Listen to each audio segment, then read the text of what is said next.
कई फोन खड़खड़ाए हैं और ऐसे जगह से ऐसी जगह फोन गया है जिनके बीच दशकों से दुश्मनी है। उनके पास फोन गया और दुश्मन ने ही फोन किया, यानी दुश्मन घुटने टेकने के लिए तैयार है।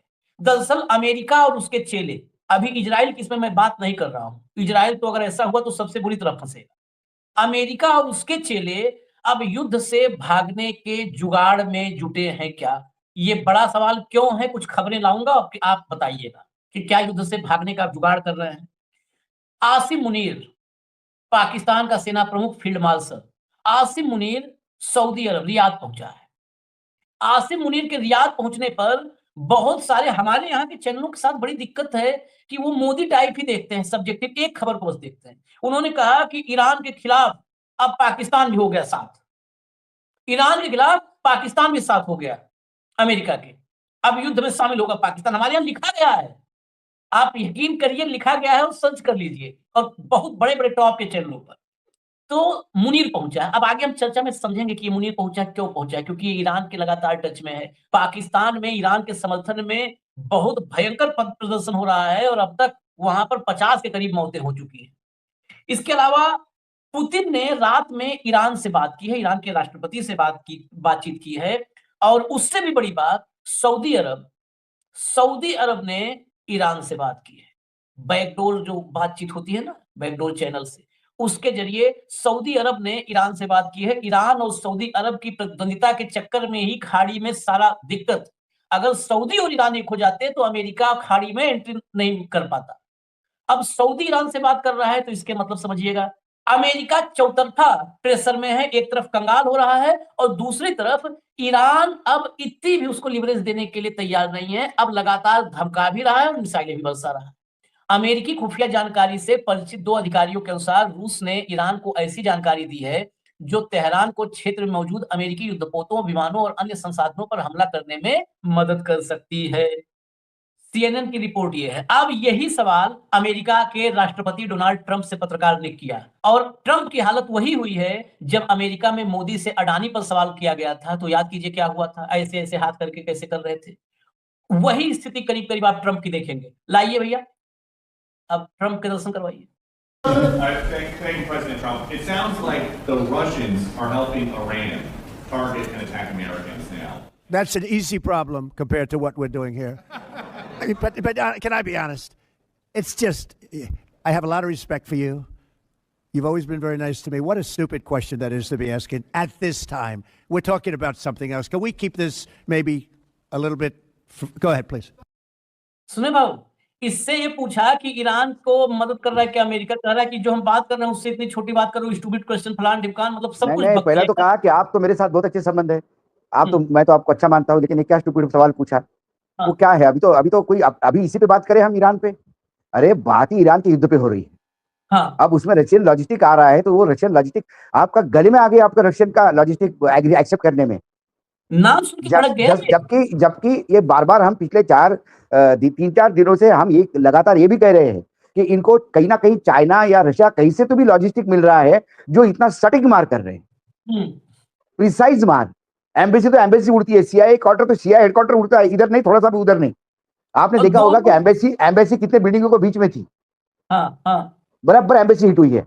तो कहीं ना कहीं तो इतना इनपुट मिल रहा है, और इनपुट देने वाले कौन है? 2 देश जो पूरा इनपुट दे सकते थे। पाकिस्तान को पूरा इनपुट दिया था चाइना ने ऑपरेशन सिंदूर में। ये तो दुनिया की घोषित चीजें हैं। क्या ये इनपुट रशिया और चाइना दोनों मिलकर दे रहे हैं? और कहीं ना कहीं तो इनपुट मिल रहा है, नहीं तो इतना प्रिसाइजली हमले कैसे हो सकते हैं? ईरान को टेक्नोलॉजी भी मिल रही है इनसे, चीन भी मदद कर रहा है, रूस भी। ये बौखलाहट बता रही है कि अब ये युद्ध किस डायरेक्शन में जा रहा है। ये बौखलाहट इसलिए मदद कर रहे हैं कि ईरान ने हमेशा रशिया और चीन की मदद की है। रशिया का 80% तेल ईरान से आता है, आज भी आता है। तो फिर चाइना ईरान को मदद नहीं करेगा? हर आदमी एहसान फरामोश थोड़ी होता है भारत जैसा। जरा आगे बढ़िए। जो मेन चीज है ना, अब उस पे आते हैं। ये सब तो लिंक है। ये मेन चीज पर आइए। ये देखिए, मिडिल ईस्ट, ये हमारे यहाँ भी खबर, इसका जो एनालिसिस है हमारे चैनलों पे, वो ये है कि पाकिस्तान अमेरिका के साथ युद्ध में ईरान के साथ शामिल होगा। मिडिल ईस्ट जंग के बीच रियाद पहुंचे Pak army chief Asim Munir. Saudi रक्षा मंत्री संघ की अहम बैठक। सऊदी पहुंचे हैं और रक्षा मंत्री के साथ अहम बैठक किए हैं। ये आसिम मुनीर ट्रंप के साथ लंच कर चुके हैं। आसिम मुनीर अमेरिका के बहुत विश्वस्त सहयोगी हैं। इस सब में कोई दो राय नहीं है। सऊदी रक्षा मंत्री प्रिंस खालिद बिन सलमान बिन अब्दुल अजीज और पाकिस्तानी आर्मी चीफ आसिम मुनीर ने रियाद में उच्च स्तरीय बैठक की है। इस दौरान ईरानी हमलों की निंदा की और क्षेत्रीय सुरक्षा को मजबूत करने पर चर्चा की। सऊदी अरब ने मिडिल ईस्ट में बढ़ती हुई लड़ाई को रोकने के लिए ईरान के साथ सीधे डिप्लोमेटिक बातचीत बढ़ा दी है। ये किसकी खबर है? राइटर्स की। न्यूज एजेंसी राइटर्स के मुताबिक सऊदी अधिकारियों ने हाल ही में तेहरान के साथ अपने डिप्लोमेटिक बैक चैनल का ज्यादा तेजी से इस्तेमाल किया है। राइटर्स के मुताबिक बैक चैनल बातचीत तेज कर दिया ताकि तनाव कम किया जा सके और पूरे इलाके में जंग को और बढ़ने से रोका जा सके। सऊदी अरब गया आसिम मुनीर। क्या आसिम मुनीर को अमेरिका ने कहा जाओ तुम रियाद में बैठो, इन सबको बोलो क्योंकि हमको फेस बचाना है, इन सबको बोलो तुम वहां बैठ करके ये करवाओ। कल वो गया है और ये रात में जो है बैक चैनल बातचीत, देखिए यानी कल रात में, कल शाम पहुंचा आसिम मुनीर सऊदी अरब। सऊदी अरब ने बैक चैनल से ईरान के साथ बातचीत बढ़ाई। ईरान ने पुतिन के साथ बातचीत की। क्या पुतिन से सलाह मशविरा किया? क्या पुतिन को अपडेट किया? क्या भाव? ये मैं खबरों को जोड़ करके समझना देखिए, चाहता इसके पहले आप थोड़ा सा पीछे चलना पड़ेगा। सबसे पहले हमने एक स्टोरी चलाई थी जिसमें एक बहुत बड़ा उद्योगपति और ट्रेडर, सबसे बड़ा उद्योगपति और ट्रेडर, वो बार बार कह रहा था कि हमको इस युद्ध से दूर रहना है क्योंकि हम हाँ। बर्बाद हो रहे हैं बिना वजह से।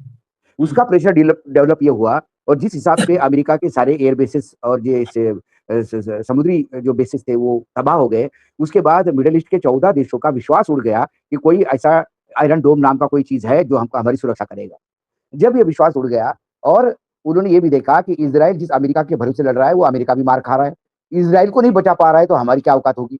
उसके बाद जो प्रिंस सलमान का एक सारे लोगों के साथ जो बातचीत हुई 14 देशों के, मिडिल ईस्ट के देशों के साथ, और उन्होंने लगातार ये बात कही कि हमको ईरान के खिलाफ फ्रंट नहीं खोलना है। ईरान ने कहीं गलती से हमको हिट भी किया तो हमको उसका रिटेलिएशन जवाब नहीं देना है क्योंकि वो इसराइल की बर्बादी देख रहे हैं। वो नहीं चाहते कि इसराइल जैसी बर्बादी होगी और यहाँ तो इसराइल के पास तो कुछ तो है रोकने के लिए, इनके पास तो कुछ भी नहीं। ये तो बिल्कुल अमेरिका के भरोसे थे जो अमेरिका के बेस से नहीं बच पाए, कान से फूट गए अमेरिका के। तो ऐसे में उन्होंने कहा अब इसका जाना, पाकिस्तान का जाना, देखिए आप, पाकिस्तान रशिया की धुरा है, एक आप एक देख लीजिए, पाकिस्तान चाइना रशिया एक लाइन वो है। दूसरी बात आप ये भी देखिए कि चीन ने अपना एक विदेश मंत्री लेवल का आदमी ईरान भेजा है बातचीत के लिए कि भाई शांति स्थापित करने के लिए कि शांति हो जाए। उधर रशिया लॉजिस्टिक दे रहा है, रशिया भी चाहता है कि युद्ध रुक जाए। ऐसे में मुनीर का वहां पहुंचना ये कहीं ना कहीं बैकडोर एंट्री खोलने के लिए एक रास्ता तय कर। क्या मुनीर रशिया का संदेश लेके गया? क्या मुनीर चाइना का संदेश लेके गया कि मूर्खों पाकिस्तान अमेरिका के भरोसे मत रहो, बहुत मार खा लिया है, अभी थोड़ा सा सोच समझ के काम लो? क्या ये इसके लिए गया है? मुझे नहीं लगता कि ईरान के युद्ध में अमेरिका खुल के कूदेगा। अमेरिका को अपने लिमिटेशंस पता है और अमेरिका ऑलरेडी एक फ्रंट अफगानिस्तान से के साथ खोल चुका है। वो फ्रंट, और यदि अमेरिका पाकिस्तान ने यदि उधर फ्रंट खोल दिया तो ये अफगानिस्तान वाले और एग्रेसिव हो जाएंगे। तो अभी पाकिस्तान एक डिप्लोमेटिकली बात करने के लिए क्या है, पाकिस्तान संदेश वाहक बन के गया क्या? बस सवाल ये है। और संदेश किसका ले जा सकता है पाकिस्तान? पाकिस्तान संदेश रशिया का भी ले जा सकता है, चीन का भी ले जा सकता है। पाकिस्तान संदेश बड़ी बात नहीं तो अमेरिका का भी ले जा सकता है। बड़ी बात हो जाएगी क्योंकि अमेरिका भी चाहता है कि कहीं ना कहीं ये अब शांति हो जाए, कहीं ना कहीं, क्योंकि यदि वो ईरान के साथ फ्रंट खोलने को तैयार नहीं है और ईरान की इस लड़ाई से उनका ज्यादा नुकसान हो रहा है तो क्या अमेरिका का कोई मैसेज लेके गया? पाकिस्तान ये मैसेज लेके गया। और यदि अमेरिका को अपने साथी मित्रों को समझाने के लिए किसी की जरूरत पड़ रही है तो आप समझ सकते हैं कि ईरान का खौफ कितना है। और वो खौफ तब नहीं रहता जब उसकी नेवी भी डूब गई, उसकी आर्मी भी खत्म हो गई, उसका एयरफोर्स भी हवा में उड़ गया। यदि ये होता तो ईरान का खौफ नहीं होता। कुल मिलाकर मामला मतलब अब मुझे लगता है कि अमेरिका एक सेफ इज्जत से एग्जिट चाहता है, इज्जत वाली एग्जिट चाहता है इस अमेरिका इस युद्ध से। ये मुझे कम से कम अभी थोड़ा सा दिखने लगा है। लेकिन अब अमेरिका एग्जिट चाहता है नहीं चाहता है ये अमेरिका पे निर्भर नहीं है, ये ईरान पे निर्भर है कि वो कितना एग्जिट करेगा। ईरान यदि अमेरिका, भाई उसने तो कहा था कि युद्ध शुरू आपने किया, खत्म हम करेंगे। और उन्होंने कहा कि जब देखिए खेमेनेई को मारना, अब पूरे विश्व के आप अखबार उठा के देखिए, सारे संपादकीय उठा के देखिए, हर जगह एक ही टोन है कि खेमेनेई को नहीं मारना चाहिए था। खेमेनेई को मारने से जो बूस्टर डोज आर्मी में आया और उसकी शहादत का बदला लेने के लिए जिस हिसाब से पागलपन के हद से टूट पड़ी है ईरानियन, खासकर IRGC, उसके बाद तो किसी को संभलते नहीं संभलने लगा है, ये हाल हो गए। मैं आपको बता दूं, इतनी बुरी स्थिति हो गई। मैं चलिए, जब सेफ एग्जिट चाहिए, कार्यक्रम बड़ा गंभीर है, क्योंकि अब जो है बैक चैनल बातचीत हो रही है ईरान के सामने। ये बेसिकली अमेरिका और अमेरिका के चेलों का गिड़गिड़ाना है, जुगाड़ है कि किसी तरह मुक्ति मिल जाए, और खासकर अमेरिका में कुछ भी वो बहसता रहे ट्रम्प। देखिए, बहसू हाँ। आदमी को कोई रोक नहीं सकता, लेकिन जो मिडिल ईस्ट के बाकी देश हैं, उनका रुख अब बिल्कुल क्लियर हो चुका है कि वो ईरान के, अमेरिका के चक्कर में ईरान की तबाही का शिकार नहीं बनना चाहते हैं। उनका रुख अब क्लियर है। हॉर्मुज ब्लॉक होने से इन सभी देशों की दुकानें बंद हो गई। सब सब सब सबका तेल उसी से निकलता है, रास्ता वही है, माल जाता भी उधर है। और मैं तेल बार बार मैं कल भी कह चुका हूं कि क्रूड पीकर पेट नहीं भरेगा, ना डॉलर खाकर पेट भरेगा। चाहिए गेहूं, चावल, अनाज, आटा, मैदा, प्याज, फ्रूट्स, वेजिटेबल। ईरान में तो फ्रेश मिल रहे हैं, यहाँ तो लाले पड़े हैं। अकेला इंडिया जितना जी हाँ दोस्तों, ये थी अब तक की मालूमात जो मैंने आपके साथ शेयर की है। वीडियो कैसी लगी अपनी राय का इज़हार कमेंट बॉक्स में ज़रूर करें।